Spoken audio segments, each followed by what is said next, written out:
ഒരുപാട് മേഖലയിൽ ദൂർത്ത് കയറി വരുന്നതായിക്കൊണ്ട് നമുക്ക് കാണുവാൻ വേണ്ടി കഴിയും. അത് വിവാഹമാവട്ടെ, വീട് നിർമ്മാണമാകട്ടെ, പരിപാടികളാകട്ടെ, ഭക്ഷണമാകട്ടെ, പല മേഖലയിൽ പ്രത്യേകിച്ച് മലബാറിൽ ധാരാളമായി ഇസ്രാഫ്, ധാരാളിത്തം പല മേഖലകളിൽ നമുക്ക് കാണുവാൻ കഴിയും. ഒരു പുസ്തകത്തിൽ വായിച്ചതോർക്കാൻ കോഴിക്കോടുള്ള ഒരു വ്യാപാരി അദ്ദേഹത്തിന്റെ ഒരു അനുഭവം രേഖപ്പെടുത്തുന്നുണ്ട്.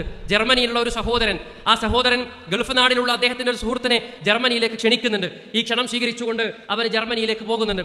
ജർമ്മനിയിലെ ഹാംബർഗിൽ അവർ രണ്ടുപേരും കണ്ടുമുട്ടുകയാണ്. ഹാംബർഗ് എന്ന് പറയുന്ന സ്ഥലത്തുള്ള ഒരു ഹോട്ടലിലേക്ക് ഇവർ കയറുകയാണ്. ഹോട്ടലിൽ കയറിയ ഉടനെ തന്നെ ഈ മലയാളിയായിട്ടുള്ള ഗൾഫുകാരനായ സഹോദരൻ പറയുന്നുണ്ട്, ജർമ്മനിക്കാരെ കുറിച്ച് ഞാൻ കേട്ടതൊന്നും ശരിയല്ലല്ലോ.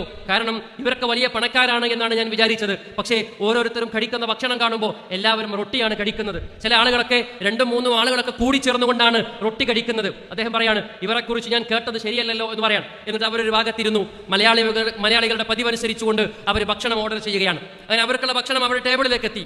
ആ ഹോട്ടലിലുണ്ടായിരുന്ന, റെസ്റ്റോറന്റിലുണ്ടായിരുന്ന എല്ലാ ആളുകളുടെയും ശ്രദ്ധ ഇവരുടെ ടേബിളിലേക്കാണ്. കാരണം അവരെ ചിന്തിപ്പിച്ചത് എന്തിനാണ് 2 ആളുകൾക്ക് കഴിക്കാൻ ഇത്രയേറെ ഭക്ഷണം എന്നുള്ളതായിരുന്നു. ഇവർ വാങ്ങിയിട്ടുള്ള, വരുത്തിച്ചിരിക്കുന്ന, ഓർഡർ ചെയ്തിരിക്കുന്ന ഭക്ഷണം പൂർണ്ണമായി കഴിക്കുന്നുണ്ടോ എന്നറിയാൻ വേണ്ടിയിട്ട് ശ്രദ്ധാപൂർവം എല്ലാവരും നോക്കി നിൽക്കാൻ ഇവരുടെ സമീപത്തിരുന്ന കുറച്ച് വൃദ്ധയായിട്ടുള്ള പ്രായം ചെന്ന കുറച്ച് ആളുകൾ അവർ നിരന്തരമായി ഇങ്ങനെ നിരീക്ഷിക്കുകയും കുറച്ചു കഴിഞ്ഞ് ആ ഹോട്ടലിന്റെ മാനേജറുടെ അടുത്ത് പോയിട്ട് പരാതി പറയുകയും ചെയ്യുന്നുണ്ട്. ഇവർക്ക് മനസ്സിലായി ഞങ്ങളെ കുറിച്ചാണ് ആ പരാതി പറയുന്നത്. അവർ മനസ്സിൽ അനിഷ്ടം പ്രകടിപ്പിച്ചു. എന്തിനാ ഞങ്ങളുടെ കാര്യത്തിൽ ഇവർ ഇടപെടുന്നത്? കുറച്ചു കഴിഞ്ഞപ്പോൾ ഇവർ തമ്മിൽ പ്രശ്നമായി. അവിടെയുള്ള ഉദ്യോഗസ്ഥർ കടന്നു വന്നു. ആ ഉദ്യോഗസ്ഥർ ഇവർ പാഴാക്കിയിരിക്കുന്ന ഭക്ഷണം പരിശോധിച്ചു. എന്നിട്ട് അവർക്ക് കുറച്ച് പിഴ ഈടാക്കുകയുണ്ടായി.